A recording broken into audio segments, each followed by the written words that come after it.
Ngayong February 22 ay makakaharap ng Gilas itong national team ng Hong Kong. Ito nga ang kanilang unang laban dito sa FIBA ngayong 2024. At sa February 25 nga ay Taipei naman ang makakalaban itong Gilas. At sa mga susunod nilang laban ay matagal pa nga itong magaganap dahil November 21 nga ito, 2024. At ang New Zealand nga ang kanilang makakaharap rito. Sila nga magkakasama rito sa Group B ng FIBA Asia Cup 2025 qualifier. Kailangan nga magpapanalo nitong Gilas para nga sila ay mag-qualify.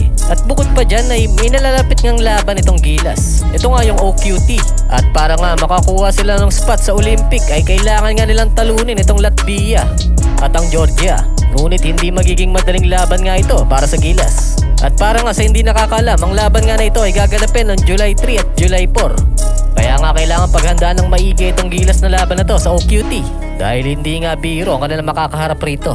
Pero syempre bago nga muna ay ipangpainit nga muna itong national team ng Hong Kong at ang Taiwan.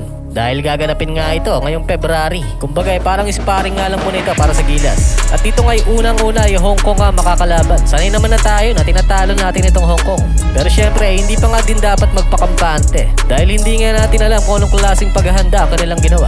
Baka manggulat na lang ito sa mismong laban. Sa kanilang naturalized import ay hindi pa nga sigurado kung sino talaga ang lalaro sa kanila. Dahil gaya ng Gilas ay meron din sila pinagpipilian dyan kung sino yung fit para sa kanilang koponan. Samantala sa Gilas naman, ito nga si Coach Tim ay decidido na sa kanyang lineup at 4 years nga ang kanyang napili na magkakasama. Maganda nga ito para sa familiarity. Mahirap naman kasi kung tutusin na pabago-bago yung lineup na kung sino lang yung available ay yun na yung uhugutin at palalaruin sa Gilas. Kagaya na lang ng mga nakaraang taon. Maganda yung sistema ni Coach Tim na dapat naman talaga ay ganito ang gagawin. Na kahit papaano ay 99% maging ready itong Gilas Army.